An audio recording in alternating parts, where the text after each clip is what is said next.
Okay.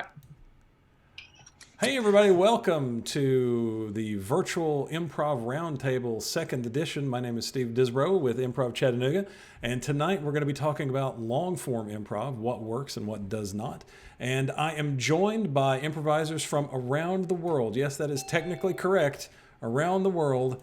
And we're going to start with introductions, and we've just been joined by Will Luera. Luera, please tell me that was right, Roy. Luera? Yeah, you Okay, got very it. good. I'm an expert He's in Will here. Rivera. He'll be here. There he is. Hey, Will, how are you doing? Hey, good. Thank you. Good, good. All right, so we're going to start with introductions. We'll start with Josh. Josh, tell us about yourself and who you represent. Sure. Well, my name's Josh. I'm Canadian by birth, but living in Russia, Moscow, Russia right now. I guess, represent Improv Generator, a small group I helped co-found a couple years ago. So we do shows and training and stuff here in Moscow, Russia. Very nice. Jill, tell us about yourself. Hi, my name is Jill Eichman. I'm the artistic director and one of the co-founders of Leela, which is a San Francisco-based theater company and training center. And my husband and I were a mom and pop theater company in San Francisco. And we have sort of a holistic bent to improvisation. So in addition to being an improv teacher, I'm also a play therapist and drama therapist. And so I really help folks find improv, both the craft of it and the entertainment value of it, but also the personal growth side of it too. Yeah. All right. Welcome. John. Hi, I'm John Miller. I'm with the Washington Improv Theater in DC. My day gig is running WIT's corporate training program. My background is that I have a PhD in conflict resolution and was a university professor, and then jumped ship to run their corporate training program. I like to joke that we do about 80 engagements a year, and training from NPR to the NSA. And so doing that, I also teach at WIT and perform, and I just inadvertently have ended up being the person who was the point person for getting the online stuff, for figuring out how to be able to do trainings online and teach classes online, and then for running our performances online. And we are a long form improv theater. Very nice. Janellis. Hi, my name is Janellis Santos. I am from Miami, Florida, and I'm the Chief Operations Officer of Villain Theater. We're in Little Haiti, and we are a training center as well as a theater. We have 4 different levels of classes and 3 different electives that we offer. Right now, we're offering 3 different classes online, sketch writing, stand-up classes, and now we're premiering our musical theater workshop later on this month. We've also been doing virtual shows 3 times a week for 8 weeks now. On Tuesdays, we do our improv jams with our students and our company members. And then at 9:30, we host our nationwide open mic where stand-up comedians come over from all over the country. On Friday nights, I host a hour-long short-form game called Comedy Clash, which does about 10 different short-form games online. It's every single Friday at 8:30 p.m. And we also have Saturday nights. We have 4 different shows that we offer. 3 of them are long-form improv. We have the LaRonde long-form format called Missed Calls. Then we follow it with a variety talk show placed in space in the future. It's called Space Time First Contact, where our captain goes and scours the universe for new alien life to enter into Wikipedia. Then we have Yas, which is our gay show. We're very proud to be an LGBTQ feminist theater in Miami, Florida. So it's very important that one of our longest running indie teams is a gay team called Yas. And they were able to have a variety show earlier this month. And they have it about once a month. And then Saturday nights always end with another hour and a half of stand-up comedy, but a booked show. So we've been extremely busy and extremely blessed to keep the lights on. Very nice. Very nice. Paul. What up, everybody? My name is Paulie Reese. Pronouns are they and them. I'm here repping the Philly Improv Theater and the Freestyle Love Supreme Academy. Our primarily performing team, you might have heard of a little guy by the name of Lin-Manuel Miranda, seems to be making his way in the world. But they just finished their Broadway run, and we have a training center that we run there. My technical expertise is I'm a technical designer and a sketch writer, and I teach musical improv for both organizations. Very nice. Roy. Yeah, hi, my name is Roy Yannick. My pronouns are he, him. I'm with a couple of different entities. I'm the artistic director and owner of the Hideout Theater in Austin, Texas. We jumped into the virtual space like really quickly. So we used to do about 11 shows a week. Right now we're doing about 8 or 9 shows a week. So Wow. pretty close. In particular, we do a weekly short form show called Maestro. That's a Keith Johnstone format. We've done it every week since 1999, so we just decided to keep doing it. But the really cool thing is that we have international players now from all over the world. So in the last 2 Maestros, someone from Italy won one, and then someone from Bangalore, India won one Very nice. on Saturday. So hopefully that streak will continue, and we'll keep getting beaten by better improvisers across the world. Also, I'm part of a 4-person ensemble called Parallelogram of Phonograph, and we normally travel the world and teach improv and perform improv, and we've been around for about 15 years. We used to have a weekly show in person, so we've changed that into doing 4 shows a week now that we're doing digital shows, and I think we just did show number 38 about an hour ago. Wow. So that's exciting. So I have a lot of thoughts about long form improv in a virtual space because I've done a lot of it now. Cool. Very nice. Will. Hey everyone, my name is Will Luera. I'm based out of Sarasota, Florida, and I'm the director of improvisation at Florida Studio Theater, as well as the director of Big Bang Improv. And we've been a little bit. I personally have been very busy in the virtual space, teaching and performing quite a bit, getting opportunities that I didn't have before that I'm getting now, which has been very nice. On the FST side, so my main ensemble, a little bit slower, mainly because my group is part of a larger organization. So we're a union theater where we have scripted theater, scripted cabaret. We have to deal with multiple unions, and it's hard to just sort of jump into this space without having to do all the legal work first. So we've been a little bit slower in kind of maneuvering into that space, but we're getting ready. We're getting ready to have a more robust online schedule, and at the same time, and the weird conversations that we're starting to have now are, and I know this conversation today is about online long form, but we've started this last week to have the conversations about what the new live schedule is going to look like sometime in the summer, starting to reopen our spaces. Yeah. So that's kind of what we're looking at right now. Very cool.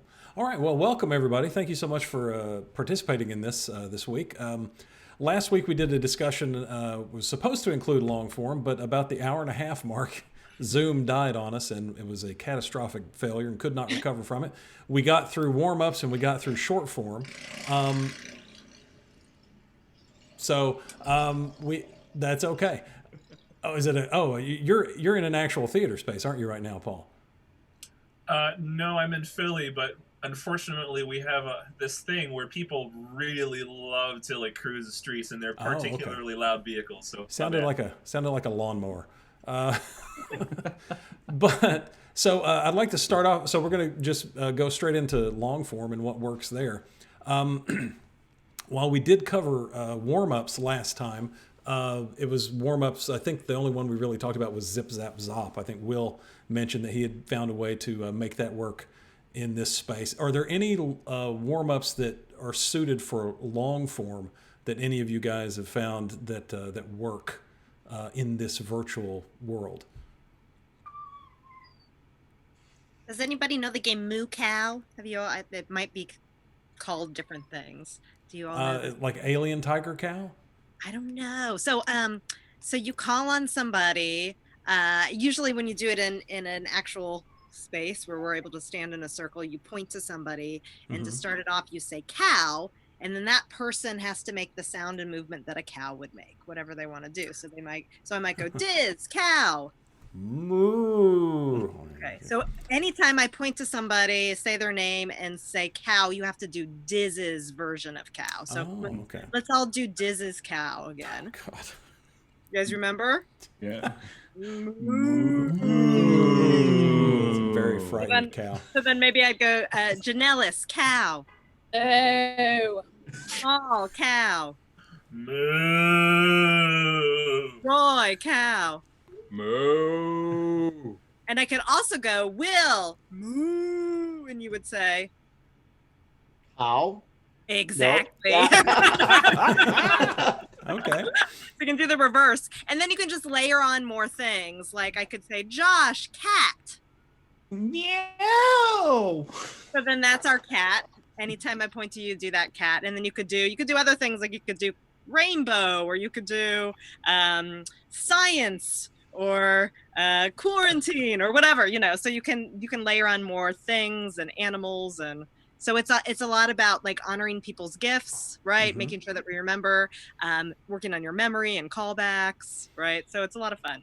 And then I've even done it where that can be a warm up, and then we can actually have scenes with all the things that we've created. So you have a scene with a cat and a rainbow, or so you can have fun with it. Yeah. Okay, very nice. Yeah. Anybody else? Anybody else have a... Yeah, There's John. one. So some things, a lot of them are adaptations I've learned. Most things work just fine with this number of folks, but then there's some adaptations when you start hitting 20 on how you do things for it. So for example, follow the follower is a little bit harder when you have this many people and it's there. But if you do some just core movements, like, okay, if everyone does like this as one,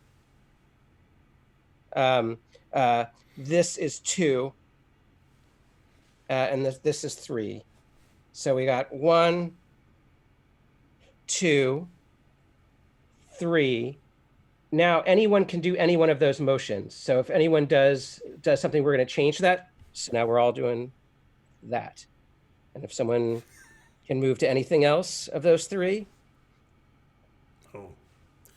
Right, and you start doing this. So it's sort of like a compressed by sort of making it a more, I don't know, granular or lower resolution. Follow the follower. It can start working with this, and then you can start adding things. So those are 3 motions, but then you can have, like, Jill added motion, and then we have this, and now there's 4 things to go for. And so it's still like that. It's also a bit like the game clap, hop, jump. If you've ever done where people are all moving, you either try to clap all at the same time, hop, or stop, and do those 3. But it's a way to compress it. So it's more just an adaptation of it. Okay. I like to do, we have like 3 different ones that we use often. We do one where it's one person doing a scene by themselves, but they are 2 different fingers. So initiate, respond, 5-line scenes basically with your fingers. And then you just take any sort of suggestion. So that's kind of like an individual one where we all take turns. And then there's also just throwing a ball. So throw a ball and try to catch it through the different windows. You just say the person's name and then they go and catch it to try to get into like your upper body. At least we're all standing. At least we got some physicality up here. And then we really like to do beastie raps, which is just like a rhyming game. So this is the story of Cat. I talked to my mom and she said I was fat, blah, blah, blah. And then people like pile on to that in any kind of random order. And those are the 3 that we really do more than anything. We also have like a silly warm up. It's called pie, pie, pie, which the translation is foot, foot, foot. But basically you're supposed to do it with your whole body, kind of like a shakedown. But online we just do it like this. Pie, pie, pie, pie, pie. Pie, pie, pie, pie, Like that. And then hombros, hombros are your shoulders. And then cabeza, cabeza, your head or whatever. Kind of like an upper body shakedown. So yeah, that's what we do. Very cool. Very cool. There's one that I stole from Jules and the Maydays in the UK that they were just playing around with that I really liked, and I tried it yesterday. It gets people moving so that we aren't just sitting where we are. So basically, with our group, we'd be like, I want there to only be 2 people on screen at any time. You leave your cameras on, but just like, so we'd all kind of adjust. Obviously, some people can't do that, but then, I guess, yeah. Okay. And then, I think that might be cheating, Paul. yeah, so we're very bad at it, but it is very fun, and it gets people laughing and connecting and being spatially aware. So Very really nice. Cool. Very nice. If for long form, if you have props, one of our favorite games has been to take the prop and slowly start sliding it into view, and then you try to guess as quickly as you can what the prop is. Right, exactly like that. It's like, oh, it's a tennis. Nope. Marker. Yeah. I got one everybody should be able to get pretty quickly. Hang on, here it comes. Bell. It's a bell. Very good, very good. I have a bell at my desk. All right, any other warm-ups? Those are all excellent. Those are all excellent. Yeah, so one of the things with warming up musical improv that we find particularly helpful for those people who are coming from a computer and have the ability to share their screen, we have them share their audio, and then that person either shares a musical track that they can freestyle to, or they might actually just like share their own beat. We might have somebody just dropping, and then that syncs up enough to where people can at least do like some gibberish flow, try and rhyme that last syllable, and then they work the next person, the name of the next person they want to pass the energy to into their last line. Very nice. Awesome. Very nice. How many of us here are experienced with musical improv? I'll put my hands way down on the floor. In person, haven't done it online yet. There you go. That would actually, I would like to host a discussion just on musical improv at some point in the future. That would be fantastic, because I have no skill in that area whatsoever. So I'm in awe of those of you that can do that. So, but any other warm ups for long form? Any other thing that you think our viewers might be interested in passing? Maybe not specifically for the long form. What I found, just kind of in general, is I think, like John said, everything seems to kind of work. I've actually been really surprised at how many things work online, things that I would never have imagined. And one was, I think it's pass the yes, right? Normally you'd be in a circle and you point to someone, they say yes, you walk to their space. So kind of modified where just someone would stare at the camera until someone else said yes. And then they would look at their camera until someone else took it. So you're looking at your screen, you're looking at your camera. What really surprised me about that was just the amount of shared energy that you got from that. It's so weird. I think a lot of the time we have this idea that we have this wall between us, and in a lot of ways we do, but there is ways to bridge that. So finding like the ways to connect in that way. So that was a little very interesting kind of moment to have that realization during that simple game. Excellent. Yeah. So it's kind of my observation of that. Okay. Very I cool. have another Yeah, go ahead. It's called 5 Things. Name 5 frozen Great one. foods. Jill. Yeah. I'm sorry? Name 5 frozen foods, and then you say the person's name, right? And then they just go for it. Yeah. Cool. 1, 2, 3, 4, 5. Yay! Yay! And then everybody gays. Yeah! Oh, yes! That makes perfect sense. That's a great one for this format. All right, well let's get into the meat of it then. Let's talk about actual long forms. Let's start with the long form that everybody associates most with long form improv, the Herald. How are you guys finding the Herald in the virtual space? This is sort of all of them, but like I'm teaching, I taught about a month-long class that had about 200 people in it about a month ago, like right when this started going. And then I'm teaching a straight forms class now. And my short version is that I've yet to find a form that doesn't work online. Like it's all totally adaptable for it, things like that. I will say on WIT, it's interesting to think of ways to tweak it. WIT is doing an interesting thing for their Herald teams right now. We're not running Herald shows. There's nothing that could stop that. But some teams are doing one-person Heralds on Instagram as one way to go. So members of team are just doing one-person fast Heralds, like 10 minutes like that, which has been popular. It's fun to watch it go. And also I think people's attention span is shorter online. So it ends up being a fun way to go. So we're doing most of our shows on Facebook Live, but that's one that lends itself well to Instagram to be able to go as a fun adaptation of it. Anybody else? Anybody else having trouble with the Herald? We don't really teach the Herald at all. Same. Oh. The owner and I are theater. We went to theater school, and a bunch of us went to theater school. So we get more in terms of like story structure rather than format. Okay.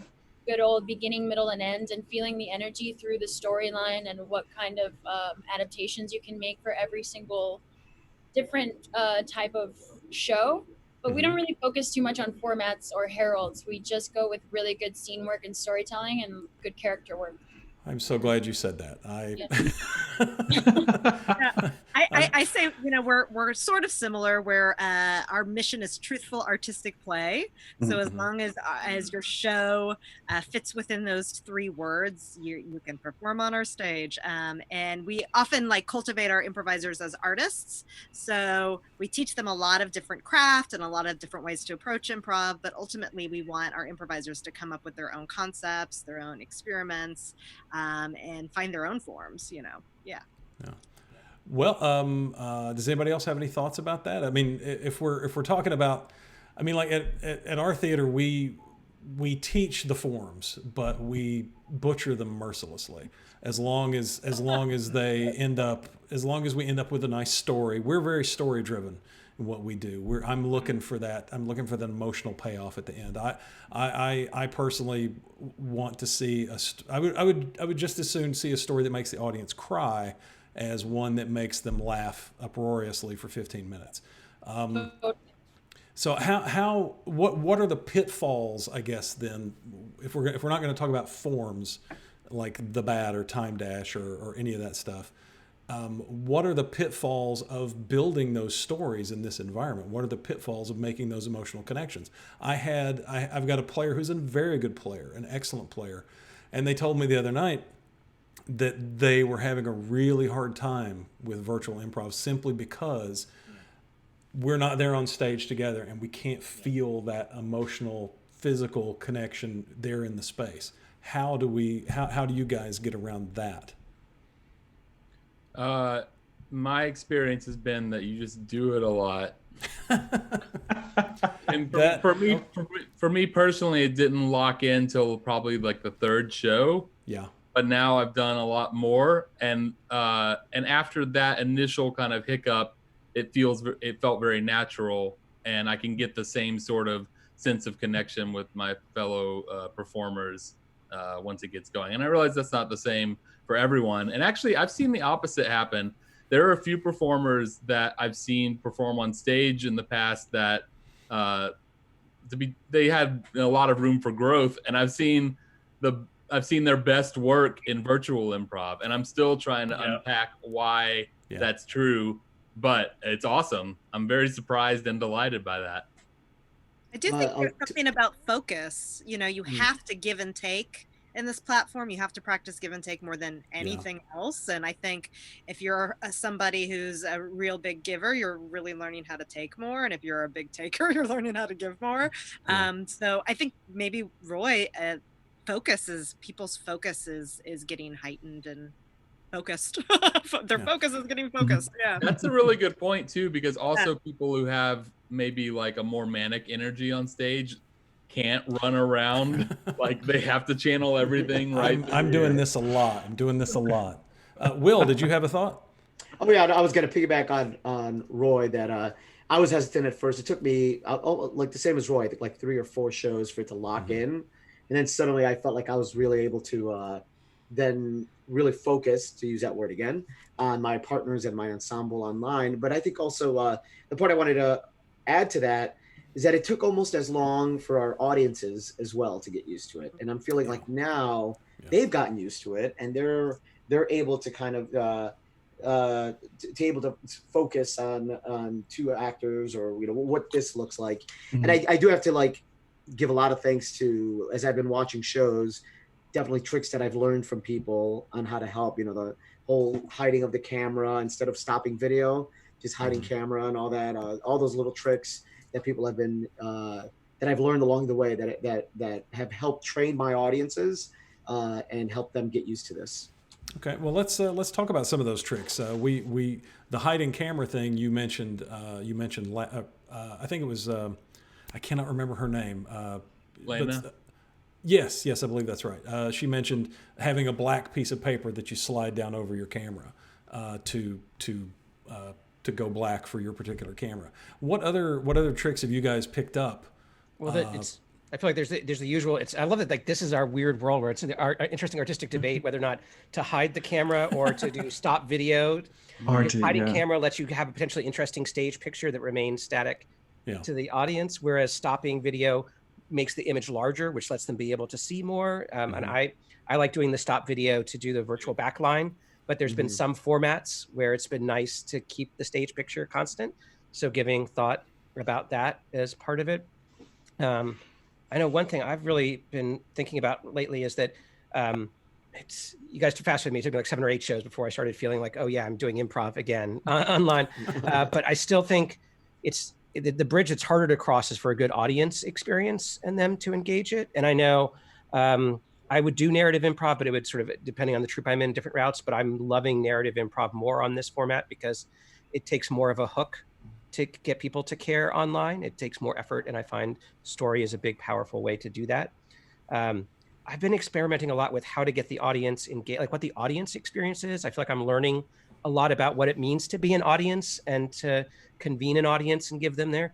So little things like I've started for WIT, I started running a trailer ahead of time where there's asking the audience trivia questions in advance that they can answer in the chat. And we haven't done it yet, but I'm thinking of trying to get hosts, like get people to do the emoticons to just to make people feel less lonely in the audience. Because I feel like the doing of the improv, I feel like, to throw a number like 70, 80%, it's there. Like I still feel like I'm playing with friends. We've all played before light audiences before. Like we know how to play for each other. But to make it translate to the audience and to make how to give the audience the experience of that is a whole other thing, which I think short form has a huge advantage online in that regard. And so it's a bigger challenge for long form, is to really how to help people not feel lonely in the audience when we're not going to them necessarily as often.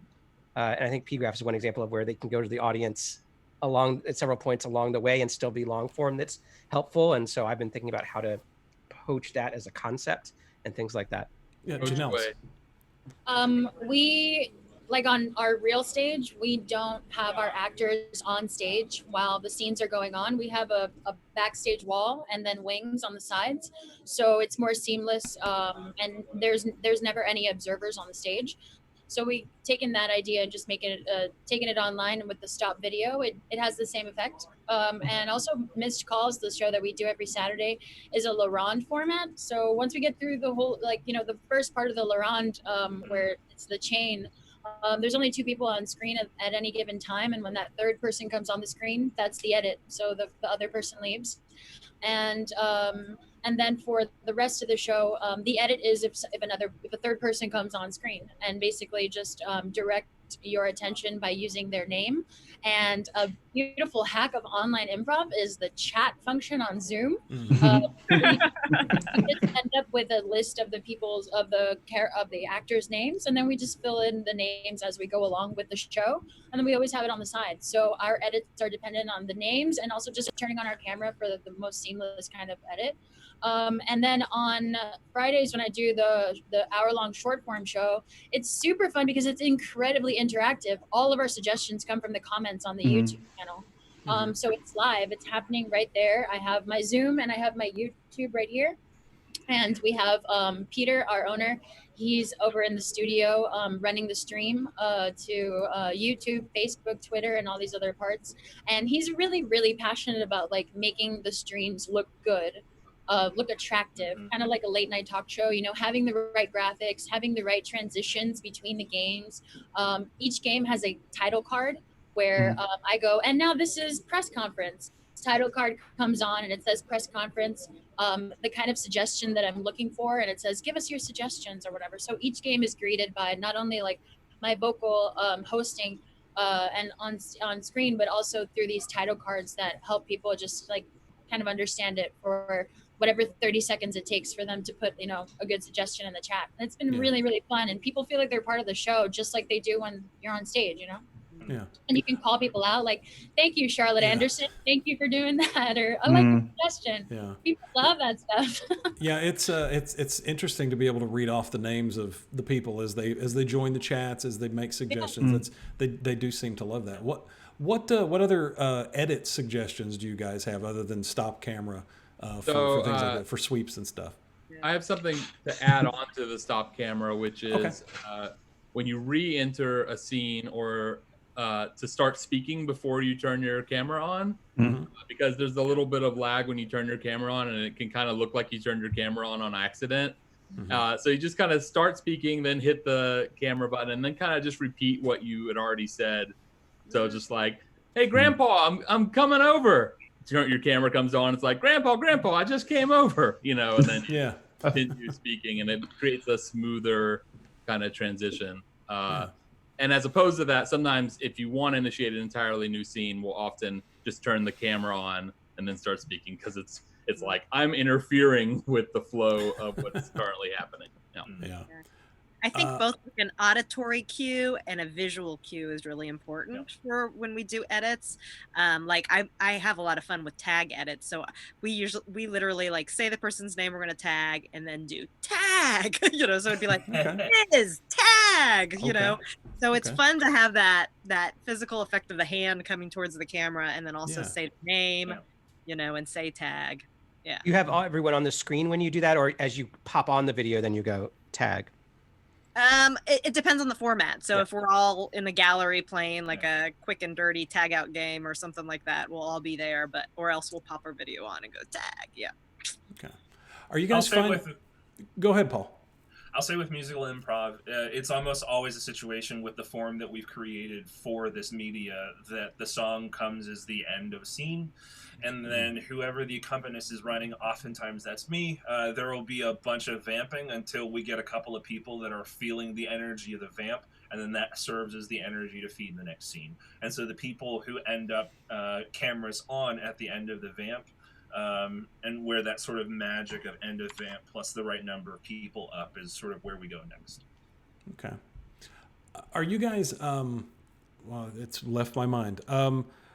Are you having any issues with actors having to learn how to listen again, talking over each other, drowning each other out? I mean, it can be a problem on stage in the real world, but it can be an even bigger problem here where you've got people with disparate technology on each end of the meeting, and different levels of lag. So is that just something that you have to get used to within your group? Or have you found a universal solution to that, or you just in the notes at the end? I've been having, I post this from when I do corporate trainings, but now I'm doing it more with performers and with troops that I'm coaching.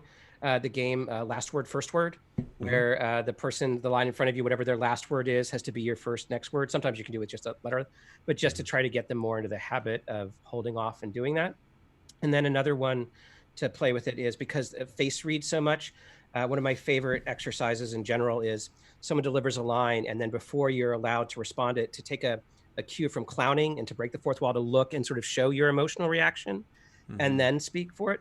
But to play with that as a warm up or an exercise to get people to think more about showing and emoting more before jumping to being verbal, because that's a bad habit in scene work anyway, but particularly online, it causes more problems. I'm curious because I come from, I'm performing out in Moscow, and a lot of the people who I perform with now are throughout Europe. So it's kind of a different style more than the American style, if we call it that, if we say that. And also being Canadian myself. I'm not American. Never been trained in America. I never performed in America. I found that people, maybe it's because a lot of people are performing in second languages as well, English not being their native language, there is fewer kind of coming over, talking over each other. This has been actually a great kind of format for, I think we talked about earlier, how, the give and take. So a lot of people who maybe were quieter before now maybe feel empowered or are just speaking out more, because there are these moments, these pauses in between where people are allowing each other to have the space to talk.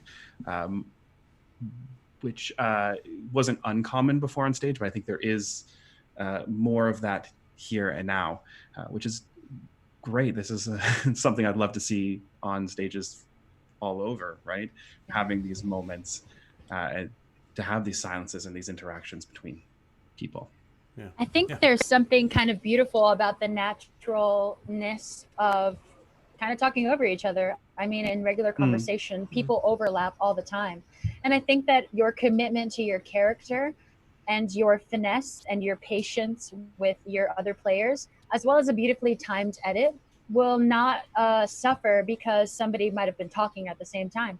anything that isn't heard by any of your players within your character, you can say, just, what'd you say? I didn't hear you. What are you talking about? Or anything like that. I think that character work is what saves any sort of awkwardness and really creates for a seamless show, you know? That's a very good point. Very good point. Right. Yeah, I agree. Yeah. We are at the, well, actually, let me back up. What you were saying, Josh, about people working in a second language, English Yes. not being their first language where you are. I know, Janellis, you obviously speak Spanish. Yeah. What? Obviously. Obviously. Well, you've said many things in Spanish. Yes. Tonight. So, For sure. Just gonna go over here. No. Are yeah, you guys Cuban American? Okay. Yeah. Are you? Bueno. Are you guys finding? Or is everybody finding an appetite? I mean, we've got Josh in Moscow. We've got people that have been. Last week we had people from Britain. I've spoken with people in Singapore and other places all around the world, and most of the improv that I'm hearing about is in English. Are you finding with this new format that there is an audience for non-English speaking improv? This is completely off topic, but I'm just fascinated by the thought. There are a bunch of groups like within Moscow, within Russia, who are performing, doing Russian shows. A lot of them, they haven't been broadcasting as much, or if they haven't broadcasting, it's more Instagram-based shows. There was a group that did a couple shows on YouTube, but they're not doing them anymore because they just, in the early days before we were all forced to stay inside, they kind of all went to their little theater and performed there and just recorded it on YouTube. Yeah. So there is for sure, at least in Moscow, and I've seen other groups throughout Europe as well. I think there is. It's hard because I very much am a monolinguist. I'm not gonna. Are you sure you're not American, Josh? Because that's our well, defining. We all live at the parallel there. So 42nd. It's because I don't go out and seek it out, but I do see friends of mine and other colleagues and stuff doing virtual improv in their native tongues. Yeah. And I have caught some of it here and there as well. So it is here, but it doesn't seem to be at the same extent. Like these Zoom streaming things seem much more prevalent in English, more Instagram, more smaller scale is what I found. So yeah. I can speak a little bit for the Spanish-speaking community in Latin America. Has been very active, and they've reached out to me. I've done a few shows with the community down in Colombia, who I've worked with before in the past, and they've been doing long form shows in Spanish, like these very short narrative long forms, and their community comes out to support them. It seems like their fans and their students are supporting them very well. There's an Argentine improviser who lives in Spain called Omar Galvan, and he is Omar is an amazing teacher. He's organizing a spreadsheet for Spanish, all Spanish-speaking improvisers to be able to connect, to perform and teach together.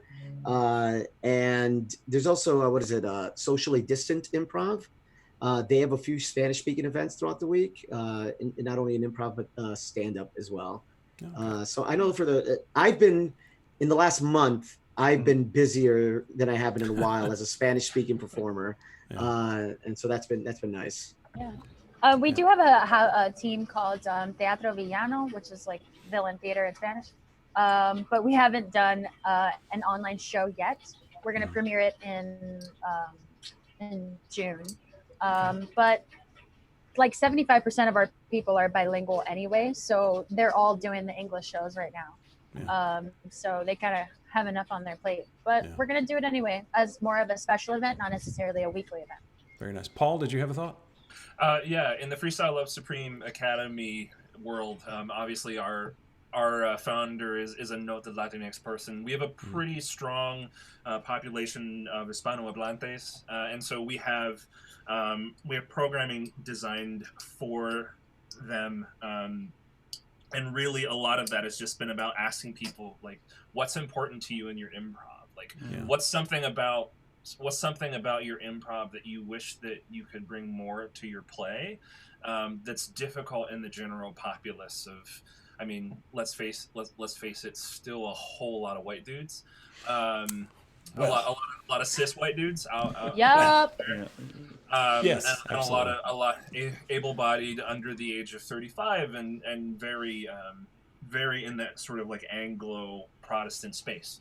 So a lot of the language of Freestyle Love Supreme Academy has just been like, if we need that space in order for people to be able to express what their play is like, let's just create that.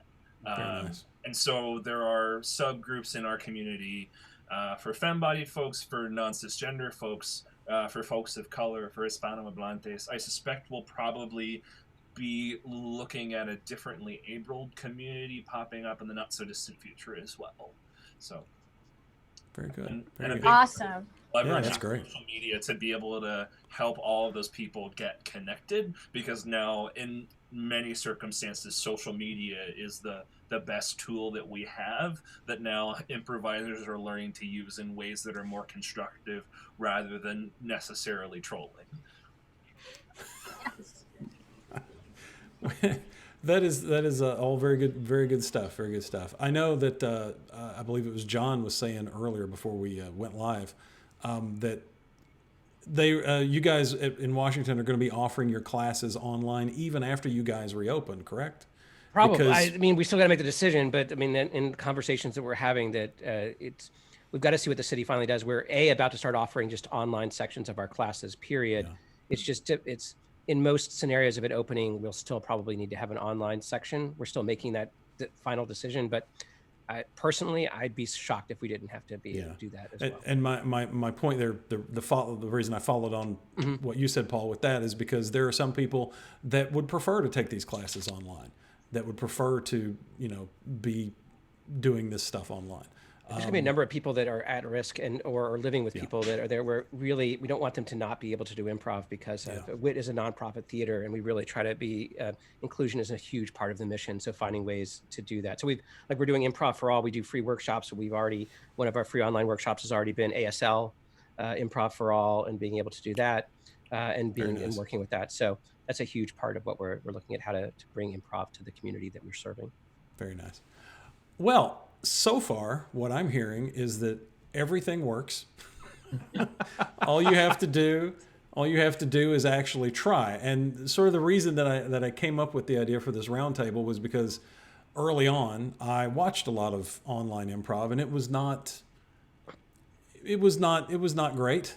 And we did some stuff, we practiced, and it was not great. But as John or it was Roy, I think it was, pointed out, you just keep practicing. And you get better, and you get better, and you get better. It's just like any other art form. What is something, if anything, what have you guys found that resists practice? It resists getting better at it in this medium. What is the final barrier that we need to break down to make this what we want it to be? I'm really interested in following up with and to see the work that Paul and Janellis are going to do in musical improv, because that is that's kind of where we just have not been able to get past that. We have some workarounds. The workaround that we did was we've had our musical director pre-record music and send it to our students so that they play it and they're improvising on their own. Yeah. But that's right? You can't do group songs. You can't do yeah. And so, I mean, maybe there is a way, and that's why I'm very interested to see what Paul and Janellis start doing, because I want to start. That's the one place where we just haven't been able to get around that. Yeah, my husband's our musical improv director, musical person. He's a composer, and he's usually our accompanist, and he's been researching some music platforms called Jamulus, But the issue with it is that everybody who's doing it has to have ridiculously expensive gear to do all this stuff of course you want to do it at a high quality and you want the audio to sound good. So you're going to have to get the audio gear to do it. And I think, hopefully there's enough musicians creating things where the cost of all this stuff is not going to be, ridiculous and price us all out. So I think that's the biggest thing right now. Okay, we so can do it. It's just expensive. So musical improv is something that everybody wants to. That's a hurdle that a lot of us want to get over. Is there anything else? I think we're still working on a good audience experience. I mean, I think it's worth noting, even if our experience is iffy going out, there's still a reason to keep performing because it's very fulfilling for the performers still. Yes. Yeah. Not just so that they'll be good when they're back in the theater, but also because it's a wonderful experience to get to. Yeah. And that alone has its own intrinsic worth. Trying to get it for others to enjoy, I think we're still working on finding what engages audiences and brings them in for that. I also think there is a grief process. I know a lot of people in our community, our performers in our community haven't even tried it yet because they're so sad that they can't be on stage right now. And everybody's going to have their own process with that. I know, being a theater company owner, this is my livelihood. This is what I do for a living. We're a family-owned company. So I'm like, we just got to do it. And I just went into work mode and we just made it happen. But other people were like, I can't play. I just can't play right now. I mean, one of the troops I'm in has folks, they're all veteran. Everyone in it has been at least performing for 10 years or longer, and we're all very close. But there's several folks who just like, no, like this is just too sad to. Go ahead, Josh. Oh yeah, I was going to say, I think that's one of the biggest hurdles as well. Is this is a new and maybe potentially scary or depressing, because it's a sense of loss. Like, what did we have to give up to be here now performing? Same as everyone else is saying. I have so many people who I've talked to, teammates, co-directors of the improv group I'm in, don't have it in them to do this. I think that is a big hurdle in and of itself. Is just the desire to go out and create online. It's big, it's new, it's scary, it's hard. I know with my cast, I merged rehearsals for all the companies into one weekly rehearsal. We just had our fourth one, and it's still modified because not everybody is ready. The first 20 minutes are just check-ins, just to see where everyone's at. And then there's a fun thing we've started to do that people are loving. So if I have 20 people coming into this rehearsal, I just use the breakout rooms feature, the breakout rooms on Zoom, and I put everybody into groups of 4 for a minute each. And I'm just like, and I just mix it around every minute. And people have been loving it because it's sort of like you follow up the check-ins, you have a more intimate conversation. And then after like 7-8 minutes, I pop everybody back out into the main room. Everyone has released a whole ton of tension. And then I get into the actual rehearsal. And at that point, I allow anybody to leave. I'm like, this is it. Everybody got what they needed personally for their soul, right? Without performance. Now, if anybody wants to step out, whoever remains, we'll do some scenes. And we're 6 weeks into this, and I would say a good third to a quarter still choose to step away while others continue to work, and we totally respect that. I'm seeing. Oh, go ahead, Paul. No. So one of the things that we actually said was, like, we recognize there's a grieving process for a lot of folks. We recognize there are some people who are actually going to be more comfortable in like online distant improv. So we said in one of the shows that we're premiering in maybe 2 weeks, that those feelings are valid parts of your performative identity. And so let's find a way for you as a performer where that's part of the challenge of finding a way to whatever the new normal of performing is, if such a thing exists. Let's find a way of giving you stage time to perform that. And so we've been, in some of the work that I've been doing, pushing more people towards moth style storytelling, to be able to say, what's your actual story? Like, when you're not thinking through the brain of of like finding your premise or the four letter G word that we all get tired of sometimes.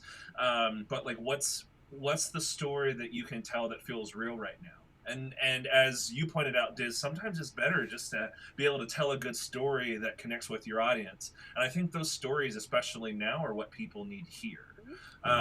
So we've been telling people, like, what is it like to share details from your life in a way that is still very performative, but perhaps has either a little bit less performative edifice than long form scenic improv, or perhaps a different type of edifice than long form scenic improv. Yeah. One of my the forms that I've been going with is a version of Spoon River, where we decide on something horrible has happened and we are all in quarantine, just not this, but as a way that, you know, people like talking about normal carefree life can feel very jarring in a way. And so as for folks who want to do that route, they still get to be adjacent to truth and talk about that without having to talk about COVID, because then, and as a way to balance that, but trying to figure out how to perform and find joy at a time of great grief. Yeah, that's something I do with my classes too. I always say, you know, our mission at Leela is truthful artistic play. So we ask you to bring your truth, you know, whatever it is, the good, bad, and ugly, bring that to the work. And actually, spontaneity is the pathway to truth. So you can't hide from it. You know, it's going to come out. And at the same time, if any time, if it feels like too much quarantine talk, too much shelter in place talk, like somebody raise your hand, you know, and let's see if we can make some new choices to dive into fantasy world together a bit. You know, we're all binging on TV shows right now for healing. Why not be in fantasy world and improv too for a little bit? You know, it's healing to play in that way, and it's healing to bring your truth as well. Both, we can do both. We can choose both. Definitely. Yeah, we want to use it as a form of escapism. So when people drop, you know, coronavirus and the suggestions, I'm just like, I don't want to do it. Like, give me something else. I call it out. I don't really care. Now, how many of us are doing that? How many of us are shying away from the coronavirus related suggestions? Directly? It depends on the show, but when I first started doing narrative with my 4-person group online, we were like, all of our stories are going to be set in 2019 or earlier. People are going to touch each other, right? Yeah. So much touching. Like, literally, it could be science fiction, fantasy, historical drama, but just not 2020. You know, in about 5 or 10 years, there are going to be some amazingly weird, dark, poignant shows about this time. I don't know.